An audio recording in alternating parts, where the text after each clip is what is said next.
Coming to you live in an old-fashioned radio announcer voice. This is Radio Retropolis. Welcome to the My Favorite Husband radio podcast here on Radio Retropolis. Tonight, Liz is determined to play the lead in the women's club play, even if she has to keep the leading lady from showing up. This is Liz Substitutes at a Club Play from January 6th, 1951, here on Radio Retropolis.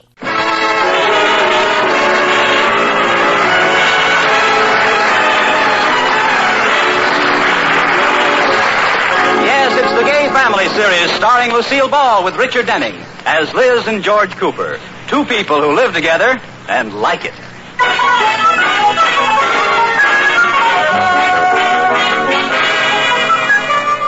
As we look in on the Coopers, it's evening, and Liz and George are settling down in the living room. George is reading the paper, and Liz is sitting across the room looking at him. Liz, what are you looking at me like that for? Are you sad about something? Yes. I've been thinking about the play we're going to do at the Women's Club. Oh, that's enough to make anyone sad. Now perk up.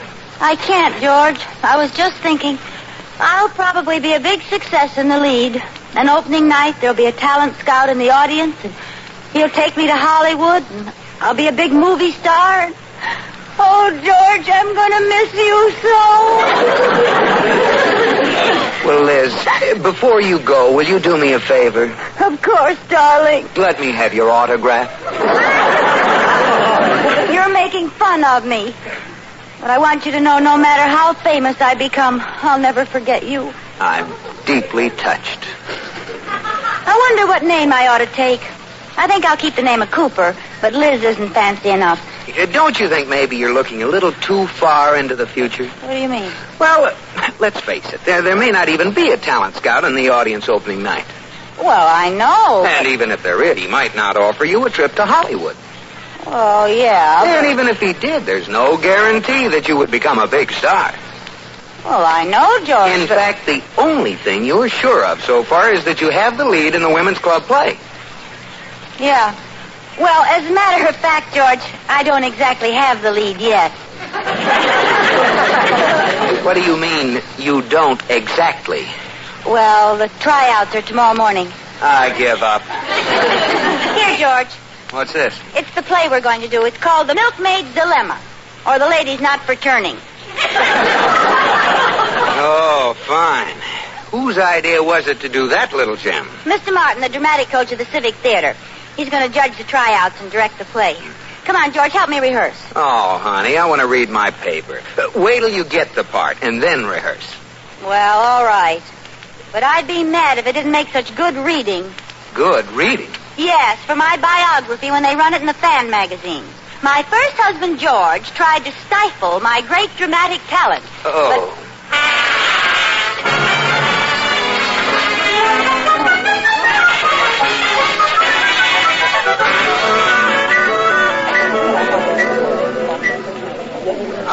Iris, isn't it exciting doing a play? What makes you so sure we're going to be in this play? Mr. Martin hasn't announced who got the roles yet. Well, I know, but I don't see how he can help but choose us. We're bound to get big parts. Oh, sure. Like the play we did last spring. We had big parts in that. The horse in the third act. And I had the biggest part of all. Well, I just have a hunch I'm going to get the lead in this. Well, I hope you do, girl. Oh, ladies, could I have your attention, please? Mr. Martin's going to announce the cast. Yeah, good luck, girl. For the part of Lady Genevieve, the lead of the play, I have selected somebody... Yes, did you wish something, Mrs. Cooper? No. Then why are you standing? I was just stretching my legs. Go ahead, read my name. Read the name. For the lead, I have chosen Marge Van Tassel. What? Too bad, girl. Oh, Iris, it really doesn't matter. Actually, the second lead is a better part dramatically. Sure. Now for the role of Lady-in-Waiting Millicent, the second lead, I have... Yes, Mrs. Cooper? Oh, I was just stretching my legs again. Yes. second lead, I have selected Betty Rickey. Sorry, girl. Well, frankly, Iris, leading ladies are pretty dull. Give me a meaty character part anytime. Sure.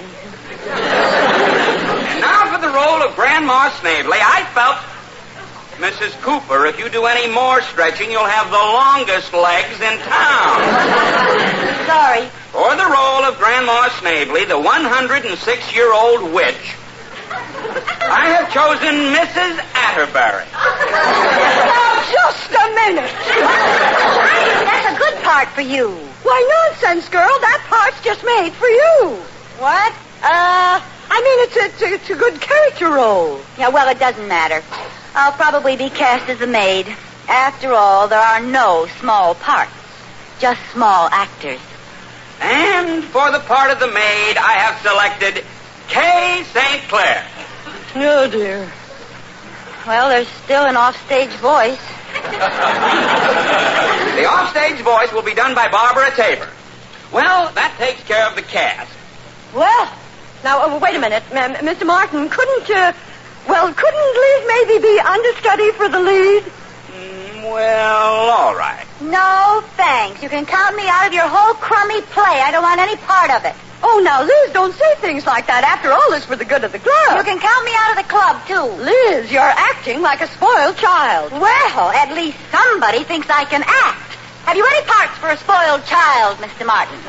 Now, Mrs. Cooper, let's not be hasty. An understudy is very important, you know. No, thanks. Well, it's understudy or nothing.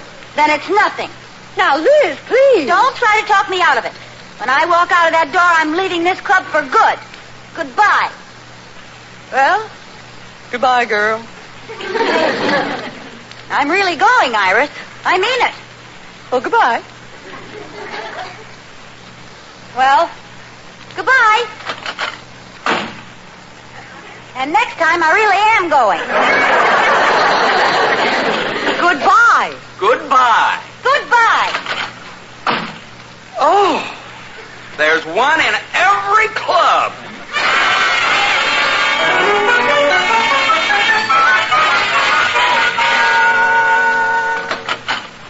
Katie, where are you? I'm out here in the kitchen taking a fallen cake out of the oven. Oh, sorry. Guess I shouldn't have slammed the door. But I'm so mad. Oh, it was awful, Katie. You didn't get the part you wanted? I didn't even get the part I didn't want. The only thing they offered me was the part of understudy to the lead. Well, that's better than nothing. Oh, sure. I have to learn all the lines, and the only chance I get to be in the play is if Marge Van Tassel gets sick. Nothing will happen to her. She's strong as a horse. Well, who knows? Even a horse can break a leg. Yes. Hey, wait a minute. Katie, you've just given me an idea. Mrs. Cooper, you wouldn't break her leg. Of course not, but something else could happen. Something not so violent. What are you up to? Well, I haven't decided yet, Katie. But I'm going to learn all the lines for the lead role. Something tells me Marge Van Tassel won't be there on opening night. Or my name isn't Liz Cooper.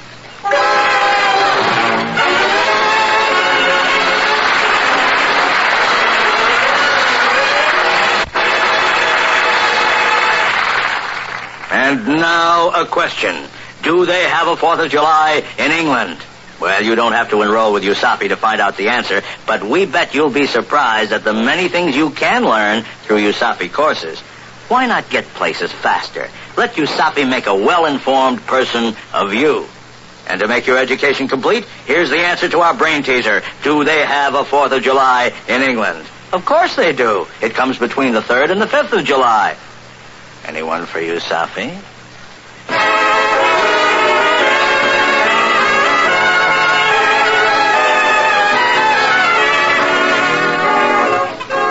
As we look in on the Coopers once again, Liz is busy rehearsing the part of the lead in the women's club play. She knows it almost perfectly. In fact, the only thing she doesn't know is that the club decided to do a different play. It's the night before the play opens, and Mr. Atterbury drops by the Coopers while Iris is at rehearsal. Mr. Atterbury. George boy. Come in. Oh, gee, I'm glad you're here. Oh, what's wrong? Well, it's Liz. She's acting very weird. With Liz, how can you tell? Well, you know that play at the Women's Club? Know it. Iris has the male lead. The male lead? Well, it was part talent and part the fact that they had a size 42 suit and Iris was the only one who could fill it. But go on about Liz. Iris asked me about her this morning. She's called her 3 or 4 times, but Liz won't talk to her. Well, wait a minute. I'll let you hear for yourself. She's in the den. Here, now come over here and listen. Very well. Who, lackey, take up yon drawbridge? Death to the invaders of Dunstan Castle. See what I mean? What's she doing? Who knows? Ever since they turned her down, she's been talking in that strange language. Good boy. Unleash your arrows. He who strikes the enemy strikes a blow for freedom and the Queen. Clang, clang. Gadzooks, gadzooks. Take that. Hooray. There, touche. Hooray.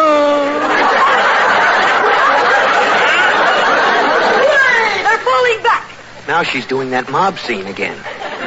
Gad. And I do mean Zooks. Odd Bodkin. Odd Bodkin. Bodkins isn't the only one who's odd.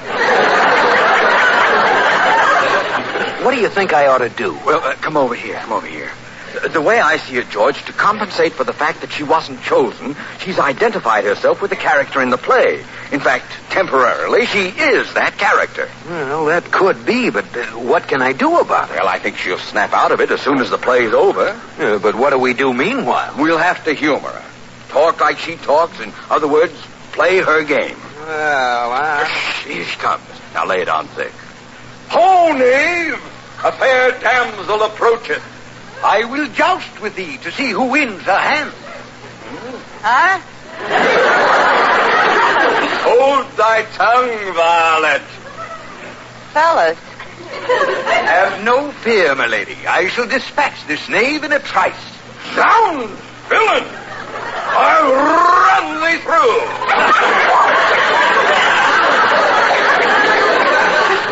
Prithee, my lords, I must needs step into the hall to use the telephone, which hath not yet been invented. We await you, gracious lady. Your servant. And by yon way, methinks thee two are nuttier than fruitcake. Katie.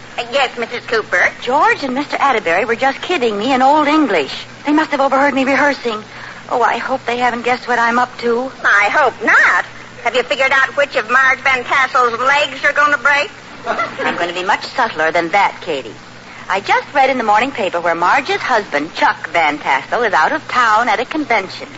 Katie, I have a plan. I figured you would. I'm going to call her right now. You know, I hate myself for doing this to an old friend, but my career has to come first. Hello? Is this Sheridan Falls, AN970? Yes, it is. I have a long-distance call for this number. 1 moment, please. Go ahead, New York. Hello, Mrs. Van Tassel? Yes? I have a message from Mr. Charles Van Tassel. Yes? Chuck said, Mr. Van Tassel said he won't be home for a couple of days. Chuck? Mr. Van Tassel said to tell you he'll be held over 2 days on business. Yes, monkey business. Are you sure you're the telephone operator? What's your name? Goodbye. Let me speak to that big rat. No, I can't, honey. I'm down at the theater, and I got to go on now. Okay, fellas, blow up the bubble.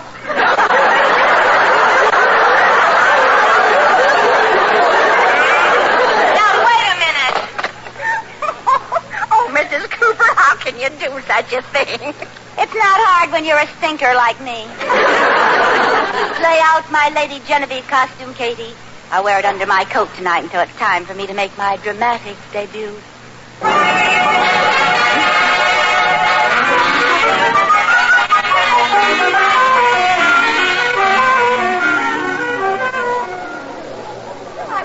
I wonder what's the matter. The curtain should have gone up 15 minutes ago. I can't imagine. honey, aren't you warm? Don't you want to take your coat off? Oh, no, I'm quite comfortable, thank you. Oh, but it's so warm in here. What did you do, Liz? Forget to put your dress on? You'll see. Ladies and gentlemen, your attention, please. I'm sorry to announce that this evening's performance will have to be canceled. Mrs. Marge Van Tassel, our leading lady, has been suddenly called out of town. Too bad. Gee, that's a shame. Poor Marge. So, the cast extends its regrets, and your money will be refunded at the box office. Keep your seats, everybody. Liz. Mrs. Cooper, what's the meaning of this? Mr. Martin, the evening is saved. I have been studying the leading role, and I am prepared to step into the part. Are you serious? Never more serious. After all, Mr. Martin, in the grand tradition of the theater, the show must go on.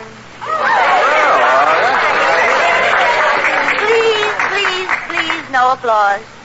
I'm only doing this for my dear friend, Marge. Liz, do you know what you're doing? Certainly, George. I've been studying this play all week. Here's the script. If I forget, you can prompt me. Okay. Good luck, honey. Thanks. I'm coming, Mr. Martin. Ladies and gentlemen, the curtain will go up in just a few minutes. Oh, Mrs. Cooper, you're a lifesaver. Thank you. Mr. Atterbury, look at the program. What play are they doing tonight? Let's see. The Trial of Susan Hathaway. Not the Milkmaid's Dilemma? Oh, no, they changed from that play. This is a modern murder story. Oh, no. Liz has learned the wrong play. Oh, George, boy. I wouldn't miss this for anything. Well, you won't have long to wait. There goes the curtain.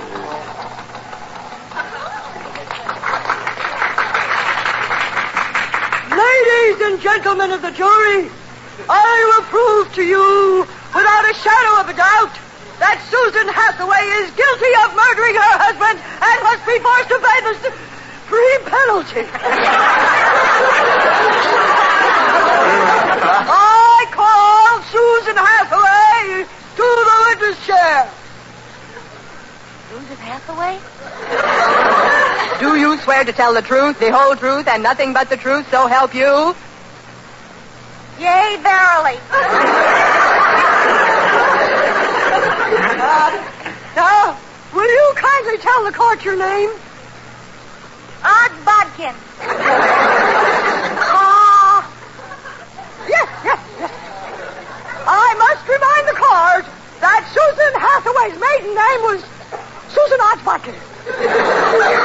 Now, tell the court in your own words what happened on the night of September 12th. We laid siege to Dunstan's castle?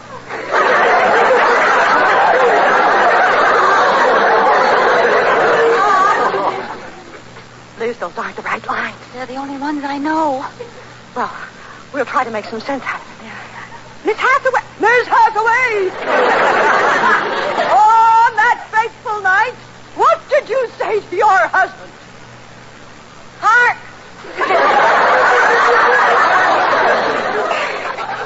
Hark? And what did he say to you? Fine.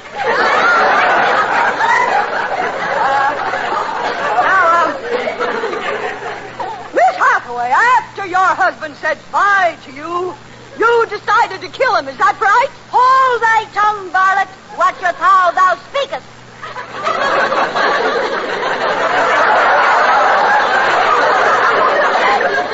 Well, you say you slew him in self-defense. Yes.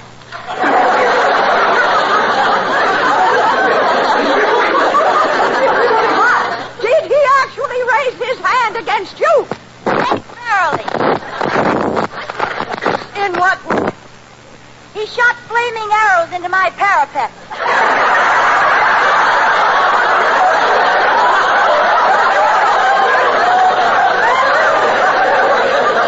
This is rich, eh, George boy?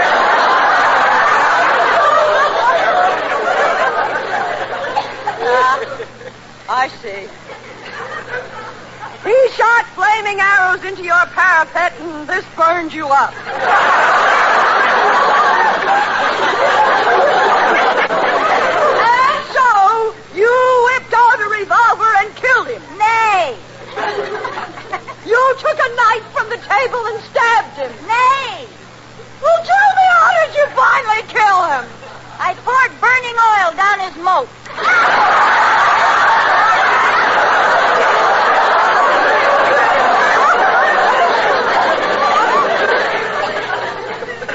What are we going to do? This is awful. I know it. It stinks.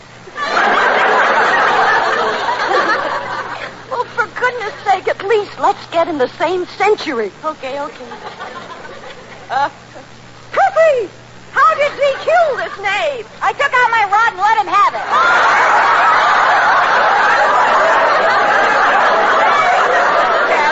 No, I mean, where did you shoot him?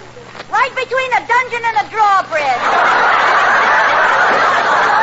Oh, this is terrible. This is terrible. I'm ruined. Ring down the curtain.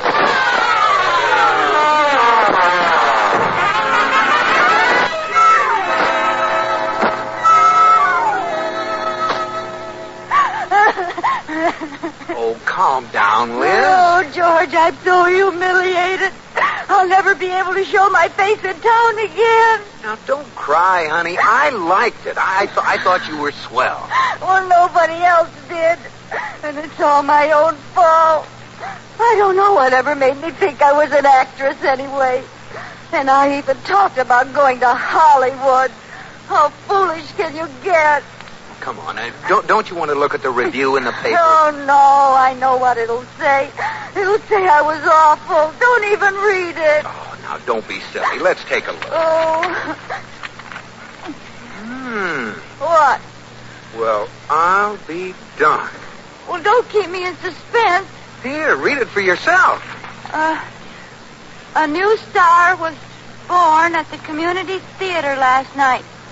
Liz Cooper displayed comic talent rarely seen on the local boards. This reporter has never laughed so hard. And I predict a brilliant future for her as a comedian. Well, There now, don't you feel better? I certainly do. Let's go to bed. You've had a big day. George, Yes? when I get to Hollywood, should I get a swimming pool right away or wait a while?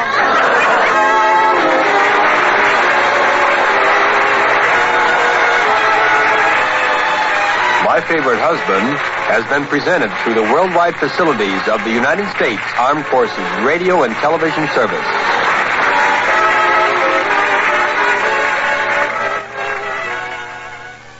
And that was Liz Substitutes at a Club Play on the My Favorite Husband radio podcast from January 6th, 1951 here on Radio Retropolis.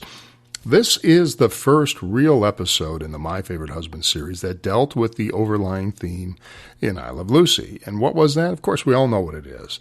Generally, the premise of I Love Lucy is that Lucy wants to desperately be in show business. And she's married to a man who's in show business who wants nothing more than to lead a normal life at home with a normal wife. That's always been the theme. It's always been the conflict, the comedic conflict for all those seasons on I Love Lucy. In this radio episode, this is pure Lucy Ricardo we're hearing, in which Liz is desperate to star in the local play so she can hopefully be discovered by a Hollywood talent scout.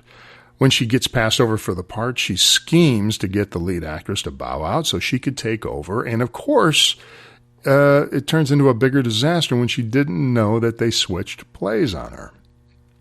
So I would say that that's probably the closest I Love Lucy episode we've had so far because of that theme. In the cast tonight were Herb Vigran as the theater director and Mary Shipp as Marge Van Cassel. Shipp had a rather short career that spanned the 1950s with My Favorite Husband to a recurring character, Lydia Langley, on the Donna Reed Show. She never appeared on I Love Lucy, which always makes me wonder. We talked about this in the last podcast a little bit. Always makes me wonder what an actor does wrong when we see or hear the person once on a Lucille Ball program and then never again. We know that Lucy had a very low threshold for personal drama, issues, or lack of professionalism, complaining, whatever it was. One of the things she hated was people who really didn't know their lines. In radio, that shouldn't have been a problem, but that was one of the things that really irked her.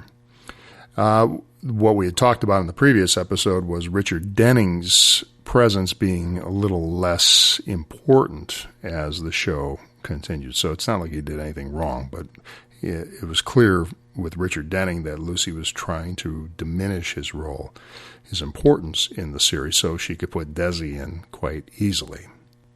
But as far as Lucille Ball, we know she had her favorites, such as Gail Gordon. But we never heard anything from Mary Shipp after her one episode here. Now, Shipp was married to producer Harry Ackerman, who was best known for Leave It to Beaver, Hazel, Dennis the Menace, and his biggest hit, Bewitched. After he divorced Shipp, he married Eleanor Donahue, who was known as Betty Anderson on the TV version of Father Knows Best. And I think he was about 30 years older than Donahue. Mary Shipp died of a heart attack on May 8th, 1997, at the age of 81. Well, that's it for us tonight. That was Liz Substitutes at a Club Play on the My Favorite Husband radio podcast from January 6th, 1951, right here on Radio Retropolis. Have a good night. This is Radio Retropolis.